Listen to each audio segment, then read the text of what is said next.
뭐를 동행하고 있는지 잊어버렸는지 보십시다. 아이가 지금 없어졌는데 어머니하고 아버지는 있는 줄로 생각하고 하루를 갔습니다. 그리고 되돌아와서 이제 찾았고 3일 만에 찾았는데 예수님이 성전 안에 계셨다고 하는 그런 이제 말씀이 되겠습니다. 자, 이제 그 말씀을 준비하면서 어느 분이 그 얘기한 것을 보니까 백화점에 가서 이제 아이와 같이 백화점에 가서 쇼핑을 하다가 아이를 잊어버렸습니다. 사람이 많으니까 뭐 그럴 때도 있죠. 그래서 우리 아이들 백화점에 가면 뭐 물건 사이에서 잊어버리지 않을까 참 늘 조심하라고 이러는데, 또 그러지 잊어버리지 않기 위해서 우리는 카트에 태워가지고 어릴 때는 밀고 다니고 아마 그런 기억이 있을 겁니다. 이 아이를 백화점에서 엄마를 잊어버리고 웁니다. 그런데 이 아이가 우는 소리가 아주 독특합니다. 보통 이제 아이들이 엄마를 잃어버리면 엄마 이렇게 우는 거죠. 그런데 이 아이가 엄마 하고 우는 게 아니라 엄마 이름을 불렀습니다. 마르타 하고 불렀습니다. 그래서 이제 엄마가 목소리를 듣고 아이한테 왔어요. 그래서 물어봅니다. 야, 녀석아, 엄마라고 그래야지 엄마 이름을 부르면 어떻게? 그러니까 엄마가 하는 얘기가 여기 있는 사람 대부분 다 엄마잖아요. 그러니까 마르타를 불렀다고 그렇게 이야기를 했다고 하는 그런 이야기가 있습니다. 자, 오늘 그 말씀드리는 배경은 예수님께서 이제 출생을 하신 것을 우리가 알게 되죠. 누가복음 2장 6절부터 7절에서 예수님이 출생을 하셨습니다. 그리고 21절에서 22절까지는 정결 의식을 행하기 위해서 예루살렘에 이제 올라가서 정결 의식을 행했습니다. 그리고 12살 때 다시 예수님께서 예루살렘으로 올라가셔서 일어났던 그런 일이 되겠습니다. 오늘 이야기를 이제 오늘 스토리를 전개해 보면은요, 그 12살 때 이야기입니다. 예수님이 12살 때 이야기는 다른 성경에는 나와 있지 않고 누가만 여기에서 이제 기록을 했는데요. 유대인의 모든 남자는 매년 3가지 명절을 지키기 위해서 예루살렘에 올라가야 됐습니다. 다시 한번 말씀드리면 유대인의 모든 남자는 이 3가지 명절을 지키기 위해서 예루살렘을 가야 됩니다. 자, 우리는 뭐 설도 있고 또 추석도 있고 또 뭐 우리 그리스도인 같으면 크리스마스도 있고 땡스기빙도 있고 뭐 이렇습니다만은 믿지 않는 사람들은 뭐 뉴 이어스 추석 뭐 또 그냥 음력설 이렇게 해서 가정으로 모여서 부모님들에게 이제 제사를 세배를 드리는 이런 풍습이 우리에게 있는데, 이스라엘 사람들은 어디에서 살든지 간에 1년에 3번은 이 명절에 꼭 예루살렘으로 올라가서 제사를 예배를 드리곤 했습니다. 그러니까 유월절, 오순절, 초막절 이렇게 3번은 꼭 가야 됩니다. 지금 오늘 예수님이 올라가신 거는 이제 유월절인데요. 아시는데 유월절은 이스라엘 백성이 그 애굽에서 이제 나온 거를 기념한 출애굽을 기념하는 날이고 1월 14일이죠. 그리고 이날을 종교력으로는 1월 1일 첫날로 잡았습니다. 그러니까 1월 14일 날 올라가서 이제 유월절을 지킵니다. 그리고 두 번째는 오순절인데요. 모세가 산 위에서 그 율법을 받은 날, 그리고 성령이 내려온 그날이죠.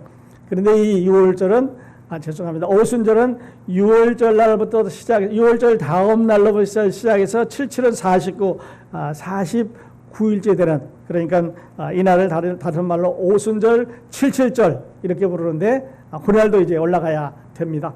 그리고 초막절이 있었는데요. 초막절은 7월 15일부터 22일까지 일주일 동안 이스라엘 백성들이 광야에서 텐트를 치고 살면서 하나님께서 돌봐주신 것을 기념하는 날입니다. 그러니까 텐트 속에서 40년을 살았는데 여러분 얼마나 불편하겠어요. 텐트 치고 가서 이제 모래밭에 치고 자고 생활하다가 그 다음에 불기둥이 지나가면 텐트를 걷어가지고 막 또 가야 되죠. 그리고 또 어떨 때 텐트를 치고 나서 이제는 하나님께서 빨리 움직이셨으니까 오늘 또 빨리 움직이실 거다 그러고 생각하고 텐트를 쳤는데 안 움직이셔요. 어떤 데 가면은 그냥 한 달이고 두 달이고 텐트가 머물러 있습니다. 또 어떨 때는 그냥 빨리 지나가니까요.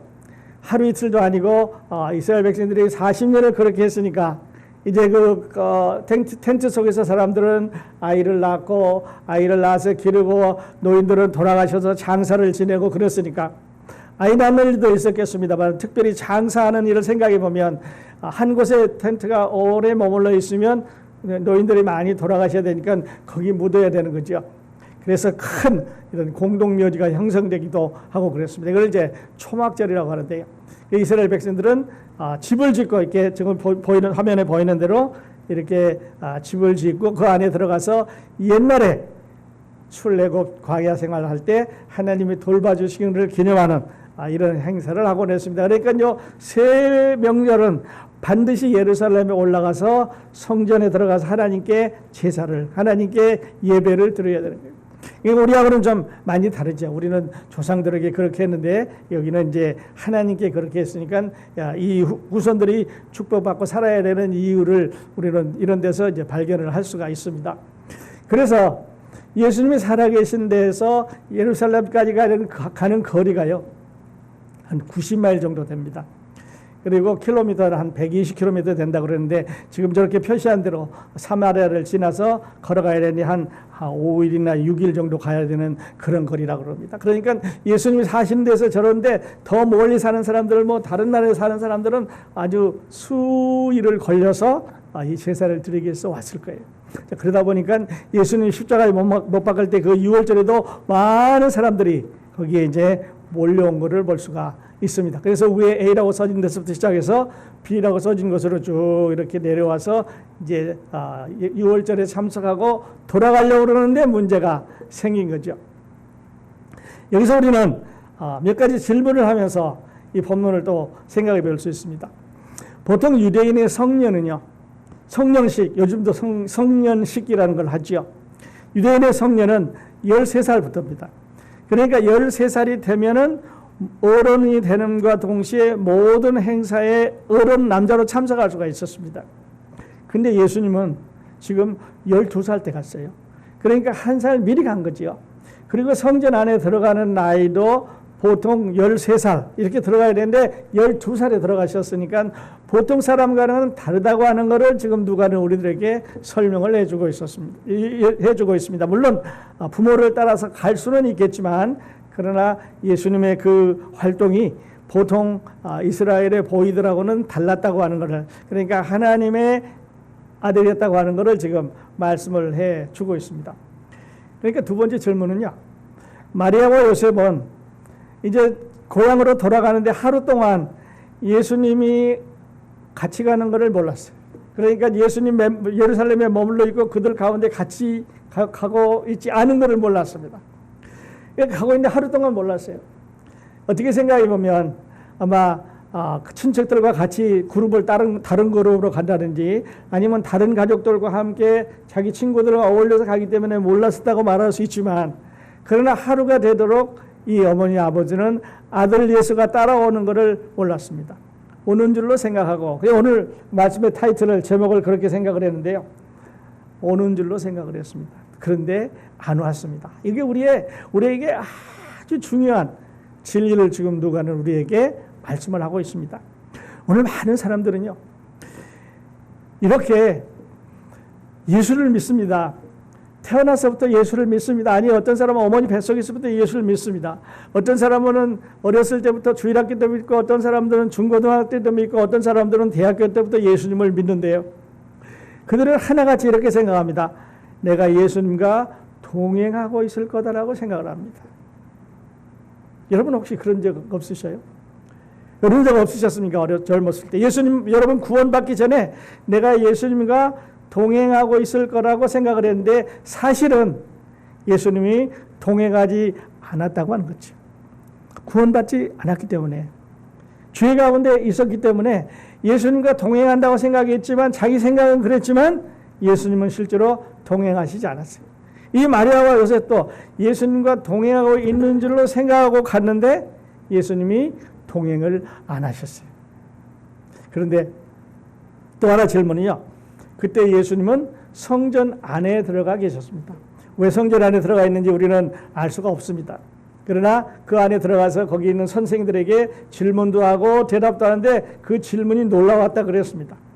또 하나는요, 30년 후에 예수님을 심판한 그 유대인의 지도자들이 그 예루살렘 성전 안에서 이 보이 예수를, 어린 예수를 본 사람이 있겠느냐 하는 거죠.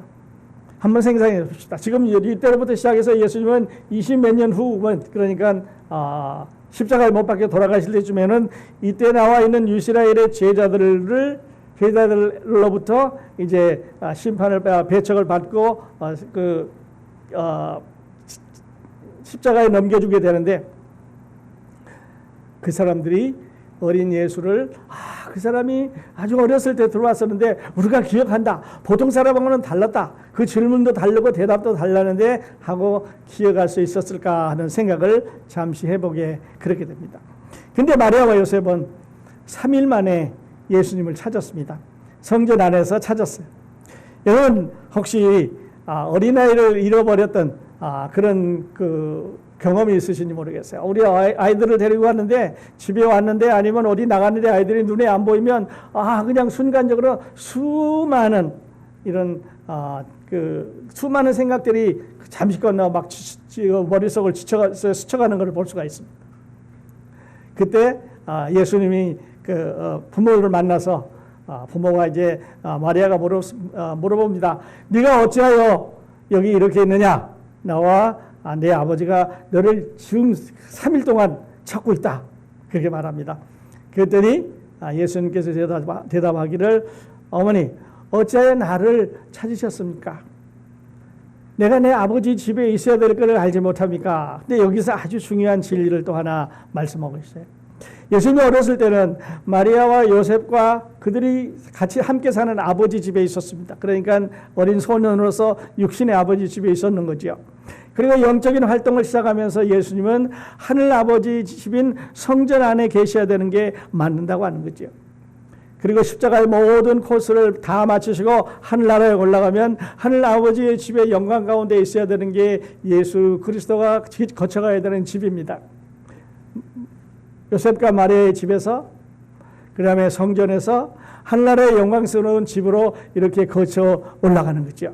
이 신앙이 이제 자라는 그런 과정이겠습니다만은, 그래서 이 아기 예수는, 보이 예수는 그 어머님을 이제 만났습니다. 말씀드렸던 대로 순간적이지만 우리 자녀를 잃어버린 적이 혹시 있으셔요? 그러면 정말 애타게 찾습니다. 그냥 아무것도 눈에 안 보이고 아이를 찾아야 된다는 생각만 있게 되는데, 이 어머니 마리아와 아버지 요셉은 아마 그런 마음으로 찾았을 것입니다. 근데 그들이 이 예수 그리스도를 찾은 그런 장소가 성전 안이었다고 하는 거죠. 여러분 이제 신약 성경에 그 살로메라고 하는 여자가 있습니다. 좀 다른 여자에게 얘기해야 되겠습니다. 이 살로메는 누굽니까? 마리아하고 사촌간이에요. 그리고 요한과 야고보의 어머니입니다. 그리고 요한과 야고보는 이제 예수님의 제자로 들어갔으니까 두 아들을 예수님의 제자로 보내는 아주 훌륭한 어머니입니다. 신약 성경에 빼놓을 수 없는 아주 훌륭한 어머니입니다. 그리고 이 요한과 야고보가 그 살로메로부터 교육을 받아서 예수님의 제자가 되어서 아주 훌륭한 이 복음 사역을 했다고 하는 것을 우리가 부정할 수 없는 일이죠. 그러니까 살로메가 우리 구원사에서 아주 중요한 일을 한 것은 맞습니다. 그런데 이 살로메는 이제 예수님이 마지막으로 예루살렘에 올라가면서 이렇게 말합니다. 내가 이제 예루살렘에 올라가면 장로들과 지도자들이 붙잡혀서 십자가에 못 박혀 죽게 될 거다. 이렇게 말합니다. 이제 마지막으로 예루살렘에 올라가는 날이지요. 그때 살로메가 가만히 얘기를 들어보니까 이런 거죠. 아니, 내가 두 아들을 주었고, 그러면 나도 3년 동안이나 따라다니면서 뒷바지를 해서 뭔가 좀 큰 일을 이룰 줄 알았는데 이제 예루살렘에 올라가서 죽는다고 하니까 그럼 우린 뭐야? 이렇게 된 거죠. 그래서 제자들이 이제 좀 멀리 나가 있는 사이에 예수님한테 갔습니다. 그리고 발 아래 가서 이제 무릎을 꿇고 엎드려서 이야기를, 예수님, 내가 부탁이 있습니다. 요즘 말로 청을 하는 거예요. 청을. 자기 아들을 위해서 예수님한테 나가서 청을 합니다. 얘기해보라 그러니까 내 이 두 알을 하나는 예수님 오른편에, 하나는 예수님 우편에 앉게 해주십시오. 그러니까 지금 예루살렘으로 올라가면 장로들하고 서기관들하고 지도자들이 붙잡혀서 돌아가신다고 하는데, 돌아가셔 나서 하늘나라에 가신다고 그랬는데 그때 내 두 아들을 하나는 오른쪽에 앉게 해주시고 하나는 왼쪽에 앉게 해달라고 청혼을 한 거예요. 이런 청혼 많이 하잖아요. 그런데 할 만한 거는요. 두 아들을 예수님에게 낳았기 때문에, 그리고 살로메가 예수님의 어머니 마리아와 친척간이기 때문에, 그리고 3년 동안 같이 따라다니면서 뒤를 돌봐줬기 때문에 청혼할 만해. 그런데 이 살로메는 모르는 게 있었습니다. 살로메는 이거를 몰랐습니다. 살로메는 예수님이 진역을 해주면 두 아들의 요한과 야고보가 예수님 오른쪽과 왼쪽에 앉아서 온 천하를 다스리는 권세를 가질 줄 알았는데요. 그런데 예수님 말씀에 의하면 이 하늘 온 세상을 다스리는 권세는 그렇게 해서 주는 게 아니라는 거죠. 어떻게 해서 주는 거냐면, 세상 사람들은 세상을 다스리기 위해서 권력자들한테 가서 청혼을 합니다. 세상을 다스리기 위해서 돈 있는 사람들한테 가서 청혼을 합니다. 높은 사람이 되기 위해서 더 높은 사람한테 가서 청혼을 합니다. 부탁을 하는 거죠. 그래서 자리를 차지하는 거죠. 정치계에서 우리는 많이 벌 수 있습니다. 또 경제계에서 우리는 많이 벌 수 있습니다. 세상 살아가면서 우리는 참 많이 벌 수가 있는데, 여기에서 말하는 살로메가 부탁하는 청혼은 아주 정반대로 가고 있습니다. 왜냐하면요, 하늘나라의 영광 가운데 좌측과 우측에 앉는 것은 예수님이 주시도 않고 하나님이 주신다고 약속하셨을 뿐만 아니라, 하늘나라에 가서 높은 자리를 차지하고 있는 것은 바로 십자가를 통과해야만 되는 거예요. 십자가를 통과해서, 예수님은 십자가를 통과해서 하늘나라의 영광 중에 가는데, 이 야고보와 요한은 십자가에 통과하지 않고 간다고 하는 거지. 그리고 세상 사람들은 높은 자리에 있으면 다스리는데, 하늘나라에서는 낮은 자, 섬기는 자, 작은 자가 세상을 다스린다는 것을 몰랐습니다. 그러니까 예수님한테 부탁하면 높은 자리로 바로 올라갈 줄 알았는데, 반대로 예수님한테 부탁하면 낮은 자리에 가야 되고, 섬기는 자리에 가야 되고, 종의 자리에 가야 되고, 고통받는 자리에 가야 되고, 이렇게 예수님에서 고난받는 자리에 가야 되는 거예요. 그게 살로메가 그것을 이제 몰랐습니다. 그리고 예수님께서 그 말씀을 하시면서 하늘나라는 높은데 다스리는 데 있는 게 아니라 낮은데 섬기는 데 있다고 하는 말씀을 해 주신 거죠. 마태복음 20장 본문에는 이렇게 나와 있습니다. 그때 세베대의 아들의 어머니, 이게 살로메를 말하는 거예요. 그 아들들을 데리고 예수께 와서 절하며 무엇을 구하니? 예수께서 이르시되 무엇을 원하느냐? 이르시되 나의 두 아들을 주의 나라에서 하나는 주의 우편에 하나는 주의 좌편에 앉게 명하소서, 그렇게 말합니다. 그런데 예수님께서 이렇게 말씀하십니다. 너희 중에 그릇이 아니하나니 너희 중에 누구든지 크고자 하는 자는 너희를 섬기는 자가 되고, 너희 중에 누구든지 으뜸이 재고자 하는 자는 너희의 종이 되어야 하리라. 인자에 온 것은 섬김을 받으려 함이 아니라 도리어 섬기려 하고 자기 목숨을 많은 사람의 대성물로 주려 함이라고 말씀을 하시는 것. 좀 반대예요. 그러니까 부탁을 했는데, 만일에 그 부탁을 들어주셨으면 요한과 야고보는 큰 고통을 당할 수밖에 없는데, 실제로 그렇게 됐죠. 한 소녀가 이제 인형에다 옷을 이렇게 입히고 있습니다. 그런데 엄마가 이제 화장을 하고 있어요. 그때 엄마 친구가 와서 물어봅니다. 예, 너는 커서 엄마 나이가 되면은 너 뭘 하고 싶냐? 이렇게 물었습니다. 그러니까 아마 소녀가 엄마로부터 배운 것을 이제 묻는 거예요. 그때 이야기가 가만히 생각을 하다가 이렇게 말합니다. 나는 엄마 나이가 되면 다이어트를 하고 싶다고. 아마 엄마가 다이어트 하는 것을 딸에게 보여주시는 거죠.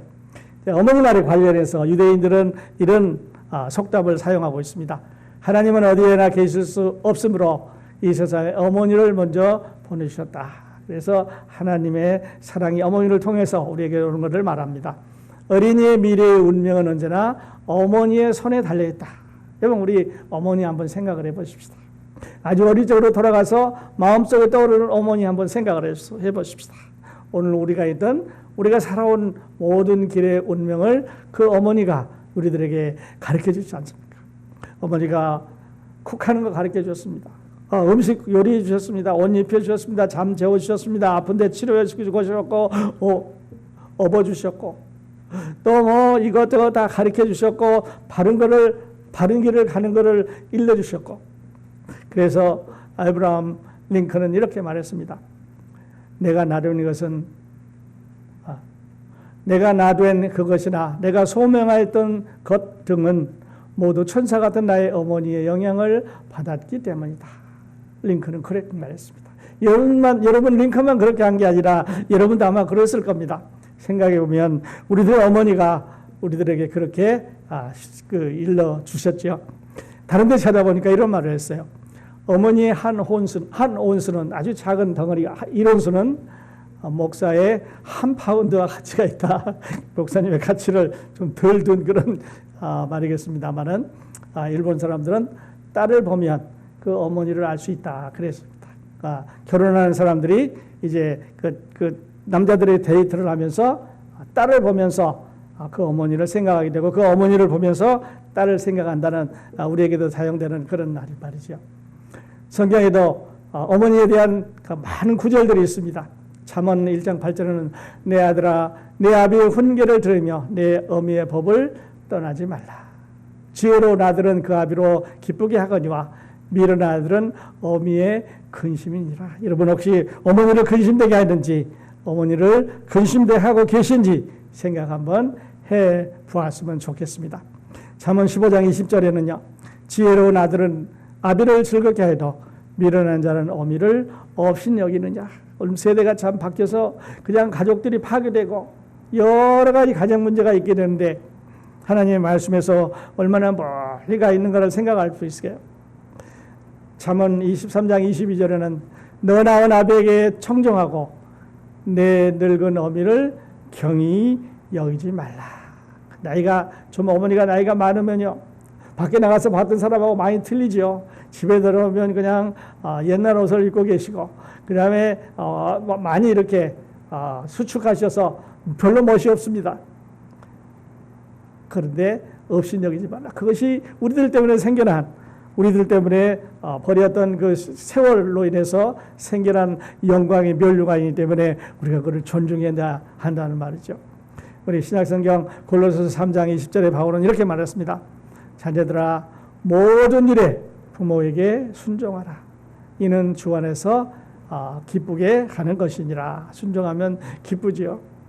저희 아버님 살아계실 때 늘 이런 말을 했어요. 뭐 보내주고 뭐 사주고 그런 거 할 거 없이 전화만 자주 해라. 전화 목소리만 들으면 그만 일주일 동안 살았는데 힘이 되신대요.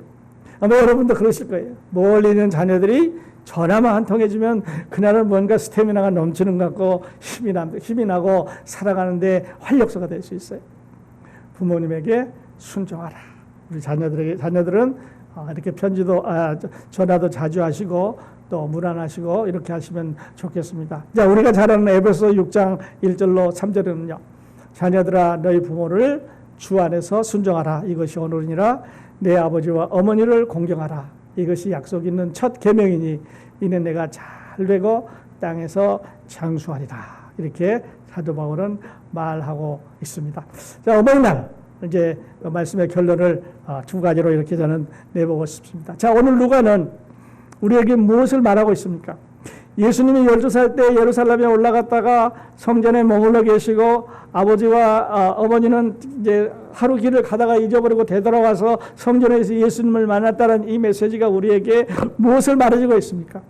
예수님이 하나님의 아들이라는 것을 증명하는 것 외에 저는 이 메시지는 우리에게 이걸 말하고 있다고 생각합니다. 아까도 말씀드렸습니다만 이 메시지는 우리에게 예수님과 동행하고 있는 줄 생각하는데 예수님이 없는 사람이 있다면 얼마나 불행하냐는 거죠. 예수 믿은 줄 알았는데, 하늘나라 갈 줄 알았는데, 예수님이 나와 함께 여기까지 오신 줄 알았는데 예수님은 따로 있고 나만 왔다면 얼마나 불행하냐는 거죠. 여러분 한번 우리 자신을 돌아보십시다. 여러분은 예수님과 동행하고 있습니까? 여러분은 언제부터 예수님과 동행하고 있으십니까? 예수님은 죄인하고는 동행하지 않습니다. 그래서 죄를 회개하고 죄를 고백하고 예수님을 영접하고 거듭나고 구원받아서 새 사람으로 새로운 피조물로 예수님과 함께 걸어가는 이런 신앙의 변화가 있어야 여러분은 예수님과 함께 간다고 말할 수 있습니다. 그래서 누가는 우리에게 이 메시지를 주면서 예수님과 정말 동행하고 있는지 한번 확인해 바랍니다. 여러분이 어머니날 이거를 한번 확인해 보실 수 있기를 바랍니다. 두 번째 살로메는요, 우리에게 말씀드렸던데 이걸 말합니다. 여러분, 하늘나라의 영광의 자리는 세상 것과 다릅니다. 세상에 있는 영광스러운 자리는 높은 사람에게 청탁을 하고 돈 있는 사람에게 청탁을 하고 뭐 이런 사람들이 청탁을 해서 올라가서 다스리지만, 하늘나라는 낮은 사람에게 내려가서 이제 섬겨야 그 자리에 올라가는 것입니다 라는 메시지를 전해주고 있는 것입니다. 자, 오늘 제 어머니날 메시지 맞추면서 저는 이렇게 한번 하고 싶습니다. 여러분, 우리 다 같이 한번 서로 마음을 열어놓고 한번 소리내서 같이 한번 해보십시다. 어머니 사랑합니다. 한번 같이 다 같이 한번 해보십시다. 어머니 사랑합니다. 더 한 번 더 크게 하십시다. 어머니 사랑합니다. 이미 돌아가셔서 여러분 그 모습을 생각하면서 사랑합니다. 살아계실 때 우리는 어머니 생각하면서 사랑합니다. 어머니 사랑합니다. 한 번 더 하시고 기도하겠습니다. 우리 한 번 더 하십시다. 어머니 사랑합니다. 기도하겠습니다.